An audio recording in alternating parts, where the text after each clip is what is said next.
वर्षामध्ये एक नवीन फिनॉमिना बघायला मिळतो।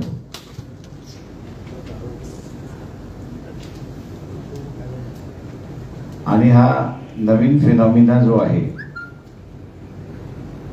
तो म्हणजे 2014ला सुरुवात झाला की काँग्रेस पक्ष संपवायचा आहे। त्या प्रत्येकाला असं वाटलं की एक पॉलिटिकल पार्टीचं भांडण आहे, त्या ह्याच्यामध्ये आपल्याला असताना दिसतंय। एक प्रोपगंडा म्हणून त्या ठिकाणी बघण्यात आला, परंतु काँग्रेस सोडलं आणि स्वतःचाच पक्ष संपवायला निघाले आणि ते मागच्या 3 वर्षापासून अत्यंत प्रॉमिनंटली दिसायला लागले की पंतप्रधान नरेंद्र मोदी यांनी भारतीय जनता पक्षाचं सरकार असं संबोधत नाही। कुठलीही योजना आली, सरकारची योजना अशी नाही तर ती पूर्णपणे नरेंद्र मोदी यांची असणारी योजना अशा स्थितीने त्या ठिकाणी मांडतात आहे। म्हणजे काँग्रेस संपवण्याची गोष्ट त्यांनी सोडली, त्यांनी आता असणारा स्वतःचाच भारतीय जनता पक्ष संपवण्याचा मार्ग केला।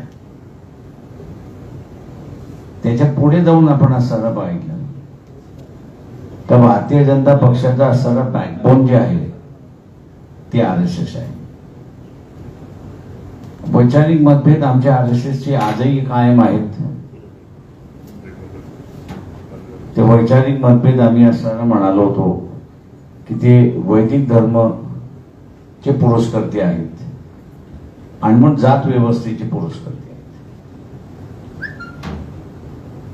आहेत। आम्ही त्यांना असं म्हटलं, तुम्ही बदलला हे दाखवायचं असेल तर जात व्यवस्थेतले पुजारी पण आपण संपवले पाहिजे, म्हणजे कुठल्याही जातीतला असेल। त्याच्या जागी एक हिंदू थिओलॉजिकल स्कूल उभी करायची आणि त्यातून जो बाहेर पडेल त्याला सगळे हिंदू धर्मातले विधिवत कार्यक्रम जे आहेत ते करण्याचा अधिकार राहील। जातीवरती आधारित पुजारी पण बंद। त्याच्यामुळे आमचे मतभेद आहेत त्यांच्याकडून, नाही असं नाही, पण दुर्दैवाने असं म्हणता येईल की ज्या RSSच्या जोरावरती नरेंद्र मोदींचं सरकार आलं,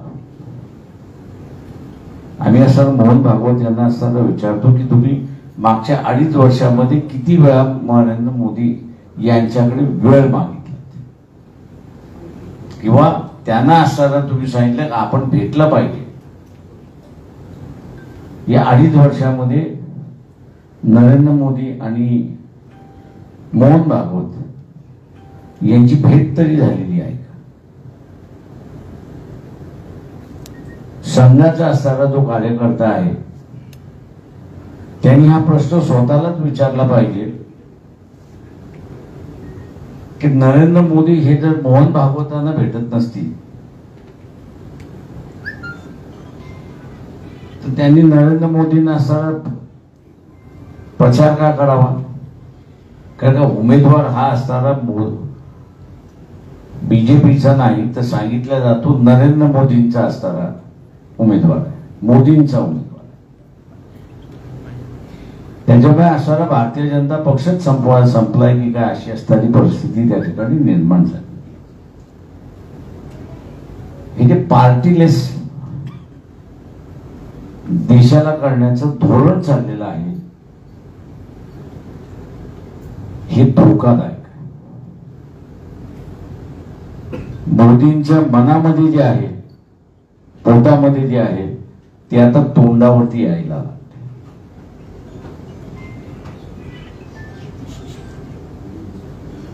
पंतप्रधान ते आहेत, पुन्हा 5 वर्ष मीच सत्तेवरती येणार म्हणून असं सांगतात।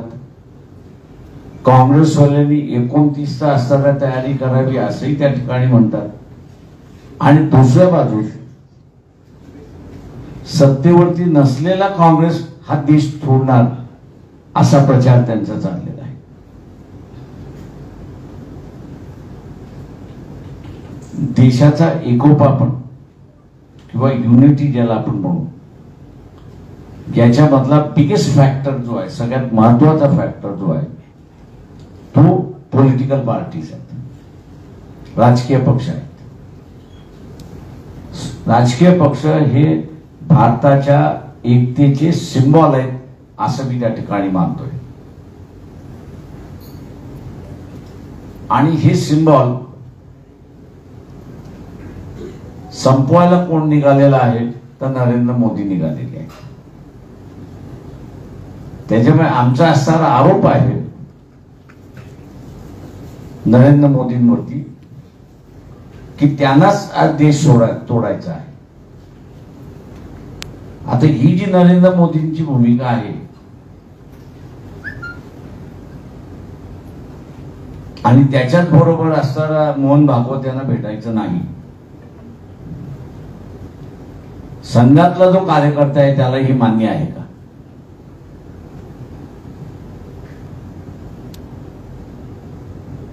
दुसऱ्या बाजूस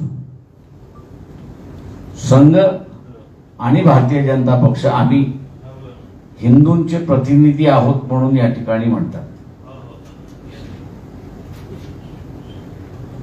आणि आम्ही ख्रिश्चनांच्या आणि मुसलमानांच्या विरोधात आहेत असं ते सांगतायत. 2014 ते प्रश्नाचं उत्तर राज्यसभेमध्ये देईपर्यंत, म्हणजे मागच्या 5 महिन्या अगोदर, याच गव्हर्नमेंटने दिलेल्या आकडेवारीप्रमाणे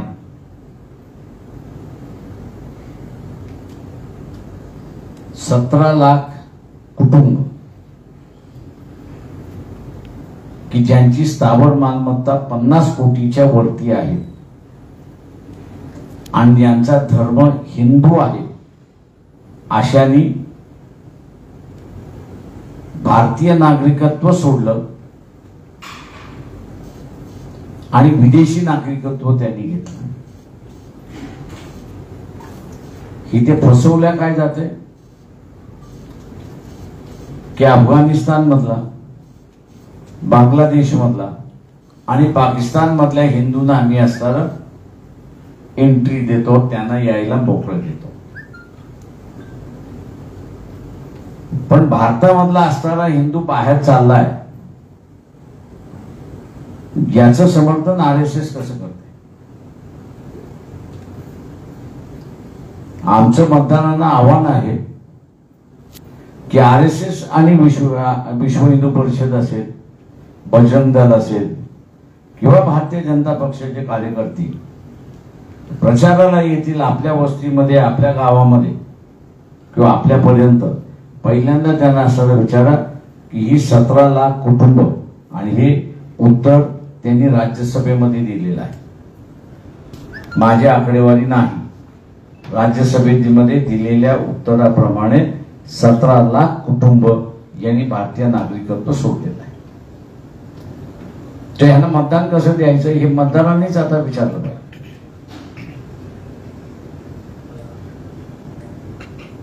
किंवा दुसरं महत्वाचं आहे,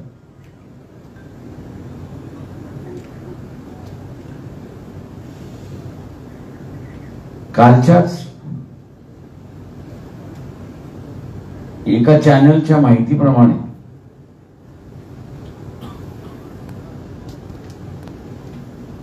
भारतावरचं कर्ज हे जीडीपीच्या इक्वल झालेलं आहे. म्हणजे जीडीपी ह्या देशातली 100 असेल तर आता कर्जही 100 झालेलं आहे. की जे नरेंद्र मोदी सत्तेवरती येताना 26 रुपये कर्ज होतं, म्हणजे 100 रुपयाचं उत्पन्न असेल तर 26 रुपये कर्ज होतं. आज जीडीपी 100 रुपयाची असेल तर तेवढंच कर्ज त्या ठिकाणी झालेलं आहे. येत्या 2 वर्षामध्ये कंगाल होण्याच्या मार्गावरती आहोत. शेवटचा मुद्दा या ठिकाणचा असणारा की इंडस्ट्रीवरती रीडिंग करत करत करत हे सरकार चाललं. आता इथल्या व्यापाऱ्याला मी असताना आवाहन करतोय की तुमच्या दारामध्ये ईडी नको असेल, सीबीआय नको असेल,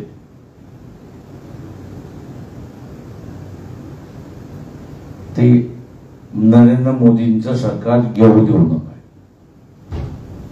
नरेंद्र मोदींचं सरकार आलं तर सेकंड फेज ऑफ रेडिंग जे होणार आहे, धाडी ज्या पडणार आहे,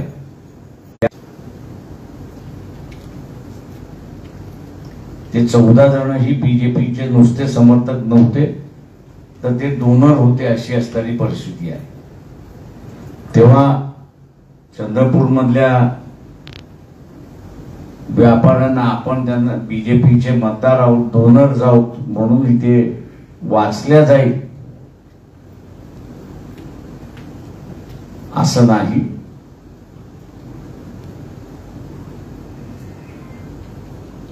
तर माकडीन जशी स्वतःला वाचवण्यासाठी पिल्लाचा बळी देते, तशा रीतीने नरेंद्र मोदी स्वतःला वाचवण्यासाठी मतदाराचा सुद्धा बळी देईल, हे आपण असं ट्रेडिंग कमिटीने लक्षात घेतलं पाहिजे.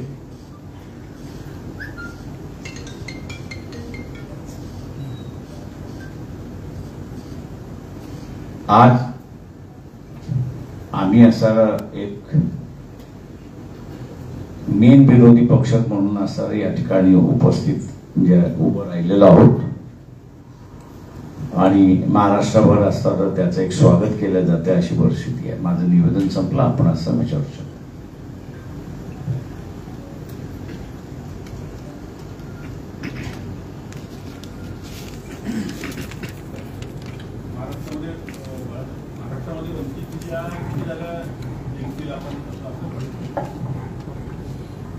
किती जिंकतील हे आज नाही सांगत मी, पण आम्ही निश्चितपणे जिंकू एवढं आपल्याला सांगतो.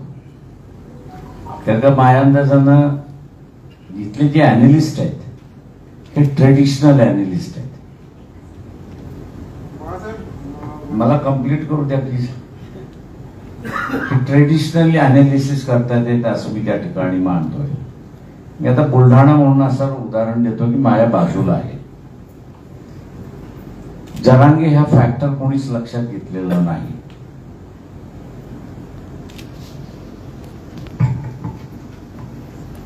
मराठा समाजामधला असणारा गरीब मराठा हा जरांगेला असणारा स्वतःचा मेंटॉर म्हणून मानतोय.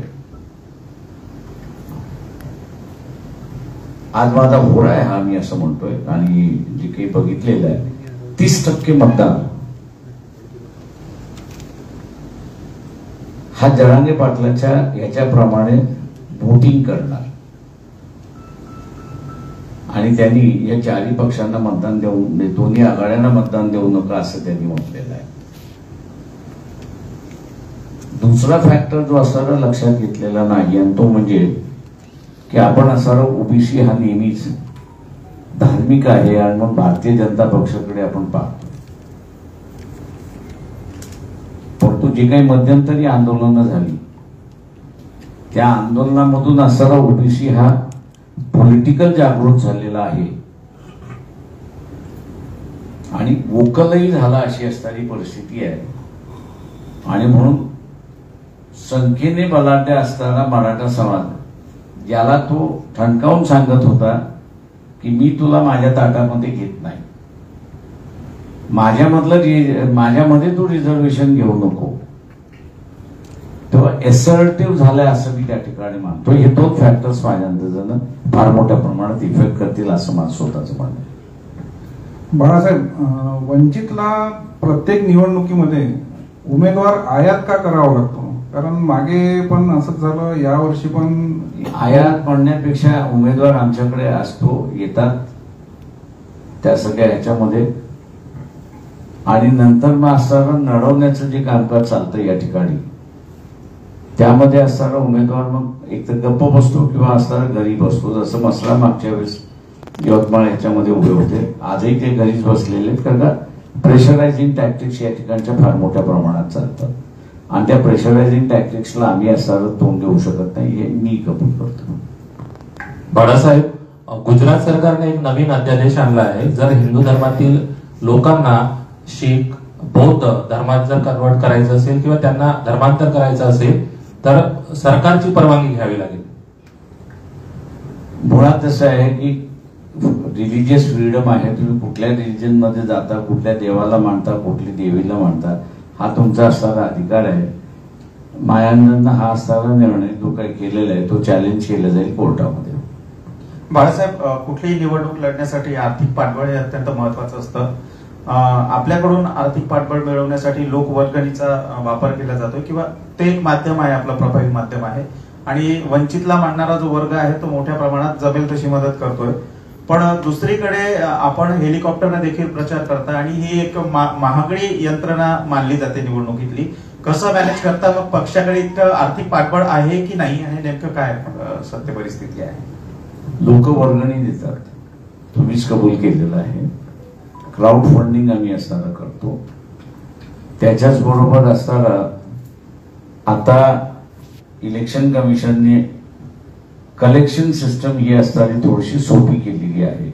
QR कोड मार्फत तुम्हाला असणारं फंडिंग करता येते आणि आमचं जेवढं अकाउंट्स आहेत ते सगळे आम्ही असणाऱ्या वेबसाईटवरती टाकतो. हे बरोबर आहे की मी असणाऱ्या हेलिकॉप्टरने फिरतोय आज. याचं कारण की मला असणारं सगळे मतदारसंघात माझा प्रचार हा जर करायचा असेल तर ते एक माध्यम आहे की जे मला वापरावं लागतं.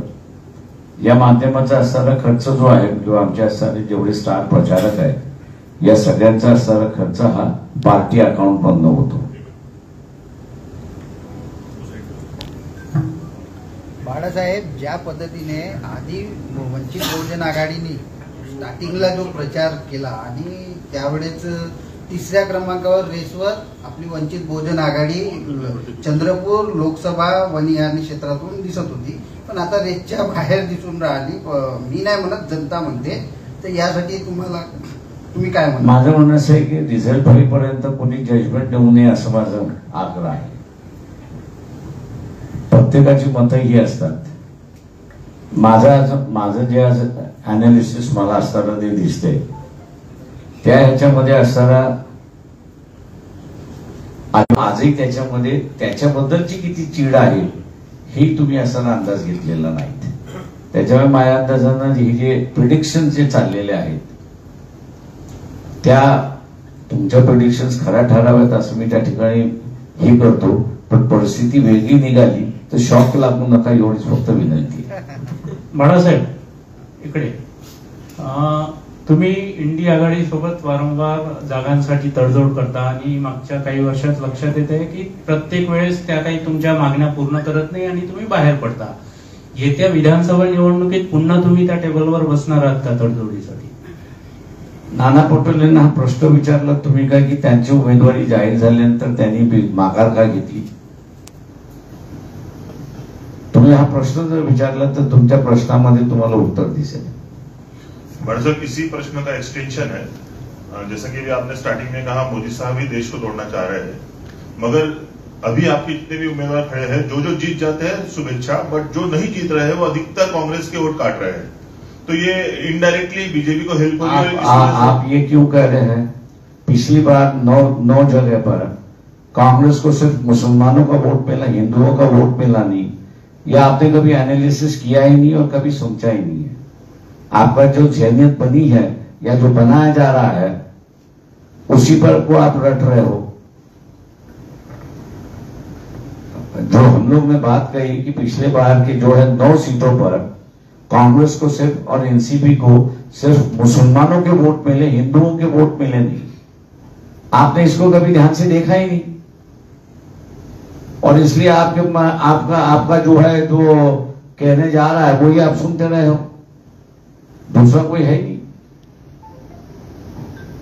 अम्बेडकर साहब, हमारे विचार जो है ये खुले विचार है. लोगों का जहन कोई बनाता नहीं. जहन बना हुआ है इसलिए मैं कह रहा हूं. मैंने ये इसलिए बात कही आपसे कि मैंने आंकड़े को ऊपर से बता दिया था कि 9 सीटों पर कांग्रेस को सिर्फ मुसलमानों के वोट मिले और किसी के मिले नहीं. इस आने के बाद भी अगर आप सुन नहीं रहे हो तो शायद आपने अपना मन बना लिया है कि इन्होंने जो कहा है वो गलत है, जो हम रट रहे हैं वही सही है. तो हम अपनी बात कहते रहेंगे जो सही है वो. लेकिन इसके पहले भी साथ में कई दफा कांग्रेस से आपका अलायंस रहा है. और अब जाकर इनसे अगर टूट देखिए अलायंस ये बात रहती है कि कब जमता है कभी नहीं जमता है। अब ऐसा है, मैं अगर आरोप करूं कि कल्याण की सीट एकनाथ शिंदे के लिए उद्धव ठाकरे ने छोड़ दी, पंकजा मुंडे की सीट एनसीपी ने 5 बार गिरा हुआ आदमी दोबारा वहां पे खड़ा किया है, तो इसका मतलब क्या है? आप उसका मतलब निकालते ही नहीं हो। नए चेहरे होने के बाद, नया कार्यकर्ता होने के बाद भी उसको अब नहीं रिपीट करते हो। जो गिरा हुआ है उसको है। मैंने आज 2 नाम बताया, मैं से 20 नाम कॉन्स्टिट्यूंसी के बताऊंगा कि जहां पर उम्मीदवार जो है वो फिक्सिंग है। जैसे भंडारा की है, बुल्ढाना की है। ओल्ड शिवसेना का कैंडिडेट जाधव एकनाथ शिंदे के साथ है, उसी को उम्मीदवारी दी है एकनाथ शिंदे ने। उद्धव ठाकरे ने जो उम्मीदवारी दी है उसके पीए को दी है। तो ये मैच फिक्सिंग है या नहीं है? हे भाजप सोबतच झालेलं मॅच फिक्सिंग आहे का? हे भाजप इंटरनल झालेलं मॅच फिक्सिंग आहे. ते आता मी कोणाबरोबर झाले कोणाबरोबर नाही झाले हे त्यांनी सांगावं, मी कशाला बोलावं त्याच्यामध्ये. एक प्रश्न, छत्रपती जे आहेत शाहू महाराज ते वंशज नाही आहे असं म्हणणं आहे यांचं, तिथल्या उमेदवाराचं, आणि याला बावनकुळेंनी समर्थन देखील केलं.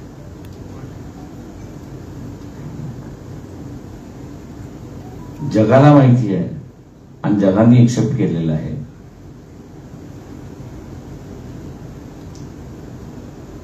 की शाहू महाराजांचं कुटुंब कोण आहे, त्यांचे जवळचे कुटुंबातले माणसं कोण आहेत. त्याच्यामुळे जगाने मान्य केल्यानंतर 2 गाढवांनी कॉमेंट केल्यानंतर त्याच्यावरती आपण कॉमेंट करावं असं मला वाटत नाही. तो इस बार कितनी सीटें आप ला रहे हैं वंचित से? 4 तारीख तक रुकी है. बाळासाहेब, जिजाऊ संघटनेचे संस्थापक निलेशजी साबरे हे जिजाऊ विकास पार्टीमधून येणारी लोकसभा निवडणूक लढवणार आहेत. वंचित बहुजन आघाडी समर्थन दिले आहे, त्याबाबत अधिकृत भूमिका हो सर्व प्रश्न आलाय. प्रश्न आलाय तुमच्याकडे विचारा, दुसऱ्याचं कशाला विचारता? अपेक्षा आहे सर.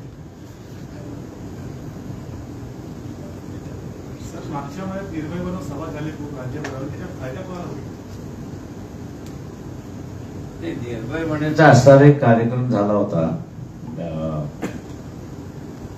ऍडव्होकेट वसंत आसिम सरोदे आणि इतर यांनी, पण आता तीच सगळे अडकलेले आहेत. त्यांचेच मला फोन येतात, तुम्ही जे म्हणत होतात ते खरं आहे, आम्ही तुमचं ऐकलं पाहिजे होतं त्यावेळेस. तर आता प्रचार कोणाचा करायचा आणि प्रसार कोणाचा करायचा हाच त्यांच्या पुढे प्रश्न राहिलेला आहे.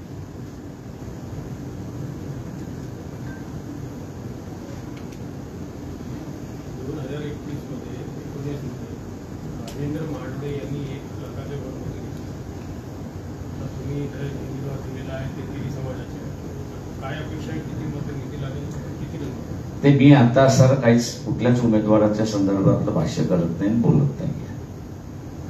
4 तारखेपर्यंत आपण सर थांबवून त्याच्यानंतर अनालिसिस करू.